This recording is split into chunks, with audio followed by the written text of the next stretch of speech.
যদি তোমাদের কারো একজনের বিবেক থাকে, একজন ভাই বাপ, তুমি বলো ভাই কি কারণ থাকতে পারে?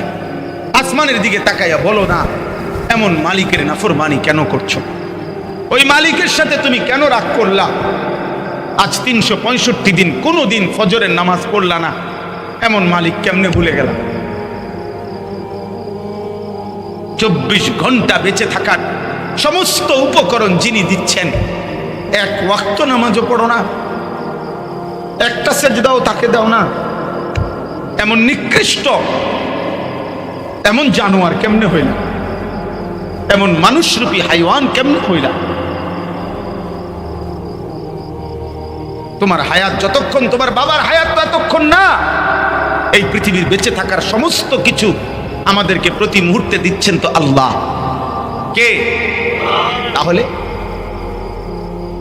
আমি চিন্তা কাল 3 দিন, আমি আজকে 3 দিন আপনাদের এই ময়মনসিংহ কিশোরগঞ্জে সোমবার রাত্রে আসছি, আমি মঙ্গল বুধ বৃহস্পতিবার পুরা ঢাকা শহর থেকে, ঢাকা শহরের একজন রানিং এএসপি ওনারে ফোন দিয়া, ওনার থেকে আবার আপনাদের কিশোরগঞ্জের ওসি এসআই পুরা থানা পুলিশ এক কইরা এরপরে সকালে তেল মিছে ঢাকা সিটাং লড়াই লাইছে। আমার গাড়ির গ্যাস নাই, আমার গাড়ি তেল দিয়া চলে, তেল আমার লাগবেই, মানে আমার গাড়ি চলবো কিভাবে? কুমিল্লা যাবো কেমন?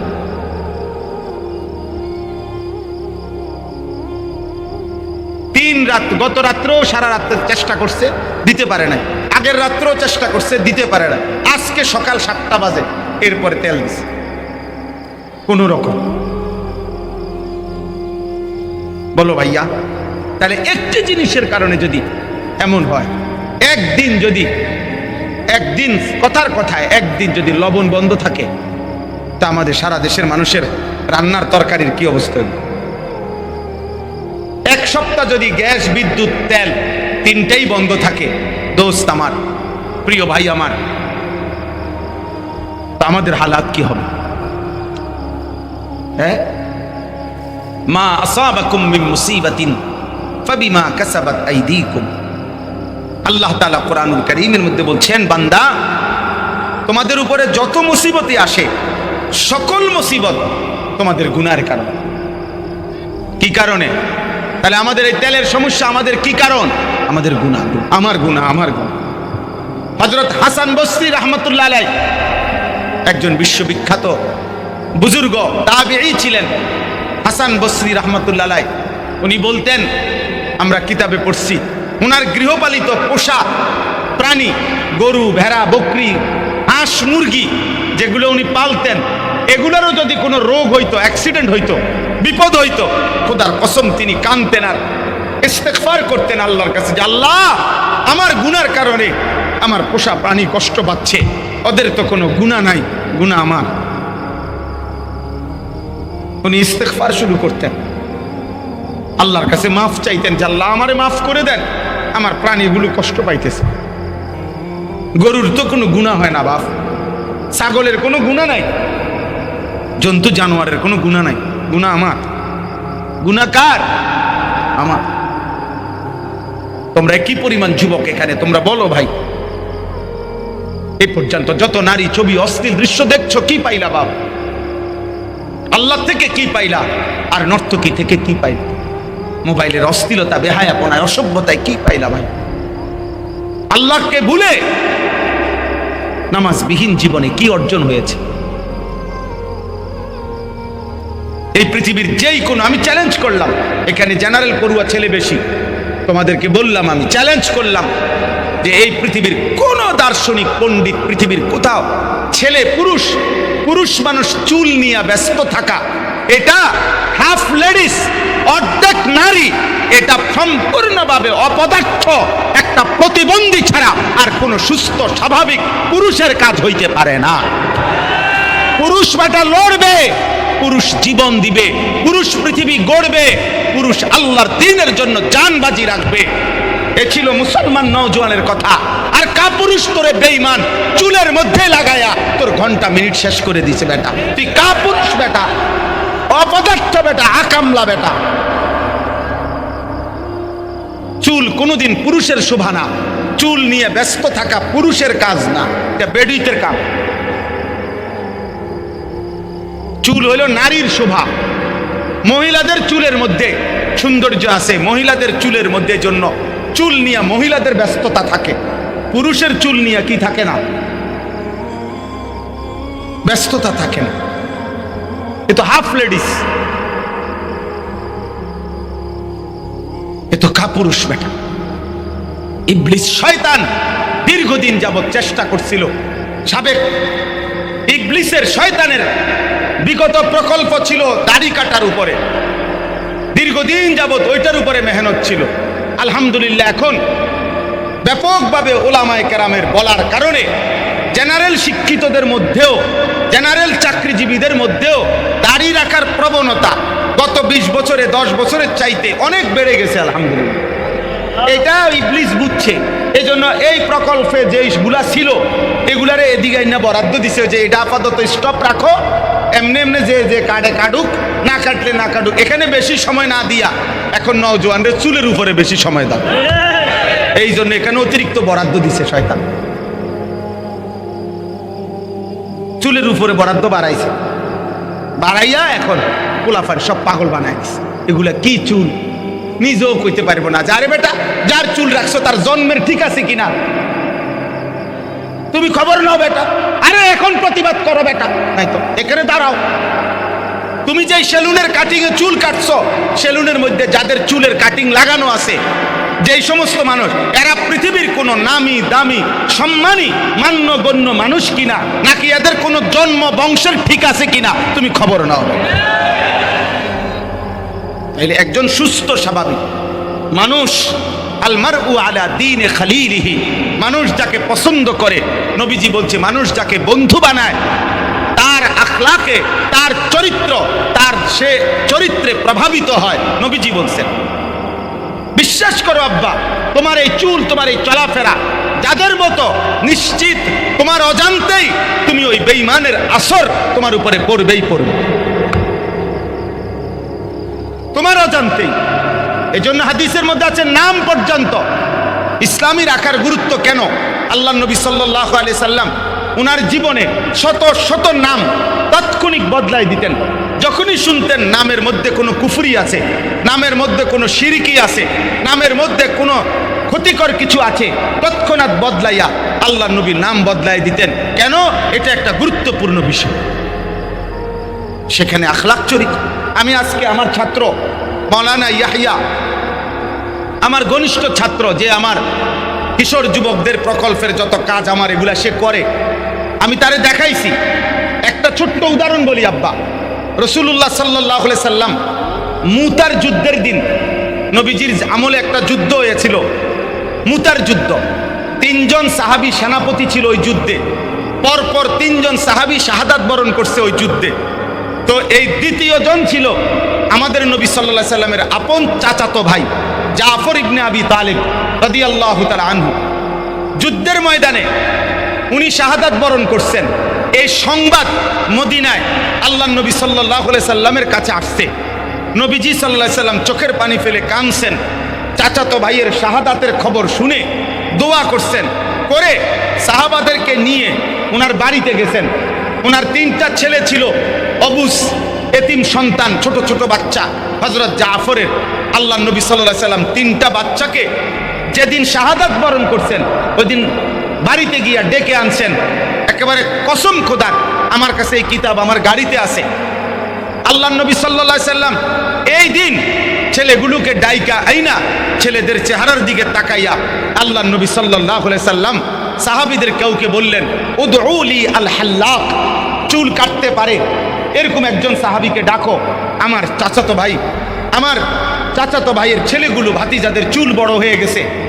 এই দিন শাহাদাতের দিন, যেদিন বাপ শহীদ হয়েছে বেটা, খোদার কসম সেদিন নবী ওদের 3 ছেলের ভাতিজাদের আগে চুল সুন্দর করে কাটায়া ঠিক করে দিছেন, এরপরে দোয়া করে দিছেন। এটা গুরুত্বপূর্ণ বিষয়। আজকে তাদের বাপ শহীদ হয়েছে, সেদিনও নবী খেয়াল করছে, সেদিনও খেয়াল করছে। আমি অনুরোধ করছি আমি একটা ছেলেকে অনুরোধ করলাম, আত্মপরিচয় শেখো। আত্মপরিচয়হীন জাতি টিকে না। যার আত্মসম্মান নাই, নিজের পরিচয় নাই, ও টিকে না। বরগাছা কোনোদিন অন্য গাছের উপরে যে ভর করে বেড়ে ওঠে, ওই লতা ফাতা টিকে না। ওই মানুষ একদিন এটারে ছিঁড়ে ফেলে দেয়, ছিঁড়ে ফেলে দেয়। আমরা কিতাবে পড়ছি মক্কাবাসীদেরকে আল্লাহ তাআলা নবীজির সাহাবী হওয়ার জন্য, ইসলাম প্রচারের জন্য এই মক্কাবাসীকে নির্বাচন করলেন কেন? তাফসীরের মধ্যে আমরা নিজে পড়ছি, কারণ যেদিন থেকে মক্কা নগরীর উৎপত্তি, এই মানুষগুলো মক্কাবাসীদের পূর্বপুরুষ থেকে তাদের একটা ঐতিহ্য ছিল, তাদের হাজারো ত্রুটি ছিল, কিন্তু তাদের একটা ঐতিহ্য ছিল। আমরা কিতাবে পড়ছি যে এই মক্কার কুরাইশরা, আরব জনগোষ্ঠীরা প্রথম দিন থেকে কোনো দিন আশেপাশের কোনো সাম্রাজ্য, রোম সাম্রাজ্য, পারস্য সাম্রাজ্য, কোন সাম্রাজ্যের বাদশাহ অথবা বাদশার দল কোনোদিন এই আরব মক্কাবাসীর উপরে কর্তৃত্ব, প্রভুত্ব করতে পারে নাই। আরব কোনোদিন কারো কাছে এক সেকেন্ডের জন্য মাথা নোয়ায় নাই। এই আত্মমর্যাদা এত বেশি ছিল যে এরা ধুকে মরে যাবে, কিন্তু কারো কাছে মাথা নোয়াবে না। এই জন্য তাফসিরে লিখছে, এমন একটি অদম্য গোষ্ঠী যারা পৃথিবীর শেষ প্রান্ত পর্যন্ত যাইতে রাজি, কিন্তু মাথা নোয়াবে না কারো কাছে। আল্লাহ তাআলা তাদের কলিজায় যখন নির্দিষ্ট সাহাবী কালেমা দিলেন, এবার এই সাহাবীরাই নবীজির ইন্তেকালের পরে অল্প সময়ের ব্যবধানে গোটা পৃথিবীর রন্ধ্রে রন্ধ্রে কালেমার পতাকা উড়াইয়া দিচ্ছে। এটা বড় বিষয়। আত্মপরিচয় লাগবে। আজ আমাদের যুবক আছে, আজ আমাদের নওজোয়ান আছে, আজ আমাদের যথেষ্ট পরিমাণ মানব সম্পদ আছে, আমাদের মুসলিম কিশোর নওজোয়ান আছে। তোমরা যদি আল্লাহর দিকে না ফেরো, সেজদা না করো, আল্লাহর গোলামি না করো, তোমরা যদি ঈমান ইসলামের রঙে, আল্লাহ রসুলের রঙে যদি তোমরা রঙিন না হও, বেঈমানের বিরুদ্ধে আমাদের বিজয় আসবে না। আমার কাছে কিতাব আছে, কিতাবে লেখা আছে আযমু শাবাবিন ফিল ইসলাম।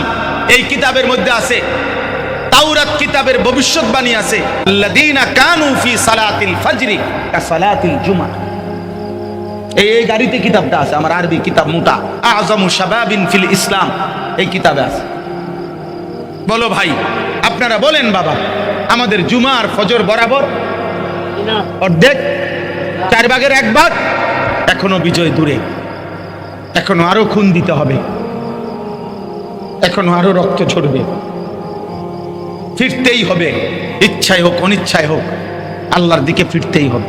তাও আন আও কারহান, আজ না হোক কাল, আমি কিংবা তুমি, এই প্রজন্ম কিংবা পরের প্রজন্ম, খোদার কসম আল্লাহর দিকে ফিরতেই হবে। আমরা মুসলমান পরিচয় দিয়া, আল্লাহকে ছেড়ে দিয়া পরিচয় দেব মুসলমান, পরিচয় দেব ইমানদার, অথচ আল্লাহকে ত্যাগ করে, ইবাদতকে ত্যাগ করে সুখে থাকবেন, বিজয় আসবে? হবে না, হবে না আব্বা, হবে না। হ্যাঁ পারবা, ছেড়ে দাও মুসলিম পরিচয়, এফিডেভিট করো, বলে দাও আমি মুসলমান না, তাইলে পারবা। নয়তো এই পরিচয়, এই লেবাস দিয়া কাফের বেঈমানদের মতো যত সাজেই সাজো, তোমার পাসপোর্ট শো করলে তোমার পরিচয় আসবে মুসলমান, তোমার আইডি কার্ড শো করলে তোমার পরিচয় আসবে তুমি মুসলমান। এটি আড়াল করবা কেমনে? চুল দিয়া, খারাইয়া মুত্তা। হ্যাঁ, আপনি বলবেন ভাই বিশ্বাস করেন আইডি কার্ডে আমি মুসলমান, কিন্তু আমি কর্মে মুসলমান না। বেঈমান বলবে তুই তো আরো বড় মুনাফিক, তোরে আগে গুলি কর, তারে আগে, হয়তো তার ধর্মেই মানে না। হ্যাঁ হ্যাঁ, আমাদের এই উনারে আজকে জিজ্ঞাসা করেন, আমি উনার নিজে বয়ান শুনছি, হযরত মাওলানা মুফতি নজরুল ইসলাম কাসিমি সাহেব, হযরতের বয়ানে আমি নিজে শুনছি। উনি বলছেন যে আমি 35 বছর যাবত পৃথিবীর ইউরোপের অসংখ্য দেশের এয়ারপোর্টের মধ্যে এই দাড়ি টুপি লেবাস পোশাক নিয়ে শতবার গেছি। আমার সাথে আমার দেশীয় অসংখ্য সুটেড বুটেড ক্লিন শেপ মানুষ একসাথে আপনার ইমিগ্রেশনে দাঁড়াইছে, ওনাদেরকে ঘন্টার পর ঘন্টা উনাদের আইডেন্টি অর্থাৎ উনাদের ধর্মের পরিচয় মুসলমান, চেহারা সুরতের মধ্যে তার উল্টা। এই জন্য উনাদেরকে দীর্ঘ সময় পরীক্ষা নিরীক্ষা করে ছাড়তে হয়েছে। কিন্তু আমারে কোনোদিন কোনো এয়ারপোর্টে 1 মিনিটের জন্য আটকায় নাই, কারণ আমার ধর্ম যা, আমার আখলাক পরিচয়ও তা। উনারা আজকে জিগায়েন উনি বলছে কিনা, এটা আমি নিজে উনার বয়ানে শুনছি। উনি আন্তর্জাতিকভাবে সারা পৃথিবী সফর করেন না মানুষ। আল্লাহ আমাদেরকে বুঝ দান করে। অতএব আমার কথা শেষ, সূরা মুলকের এই আয়াত পড়ার উদ্দেশ্য এটাই, আল্লাযী খালাকাল মাউতা ওয়াল হায়াতা লিয়াবলুয়াকুম আইয়ুকুম আহসানু আমালা। আল্লাহ বলে, বান্দা আমি মৃত্যু সৃষ্টি করেছি, আমি জীবন দিয়েছি, আমি চাই আখিরাতের পরীক্ষা করে আখিরাতের জন্য কার আমল কতটা সুন্দর। অতএব আমাদের ঈমান, আমাদের আমল, আমাদের আখিরাত, আমাদের নামাজ, আমাদের সেজদা, আমাদের আখলাক, আমাদের চেহারা, আমাদের জিন্দেগি আল্লাহর দ্বীন মতো আখিরাতের আলোকে কোরআন সুন্নাহ মতো যেন হয়, এটাই আল্লাহর চাওয়া, এটাই বেঁচে থাকার সার্থকতা, এটাই আল্লাহ কর্তৃক আমাদেরকে জীবন দেওয়ার উদ্দেশ্য। অতএব কিশোর, যুবক, বয়স্ক, বাবা প্রত্যেকে ইনশাআল্লাহ এই বিপদের সময়ে সারা পৃথিবীর এই অশান্ত পরিস্থিতিতে আল্লাহর দিকেই ফেরা উচিত। কার দিকে বলেন না, কার দিকে? আল্লাহ তাআলা আমাদের সবাই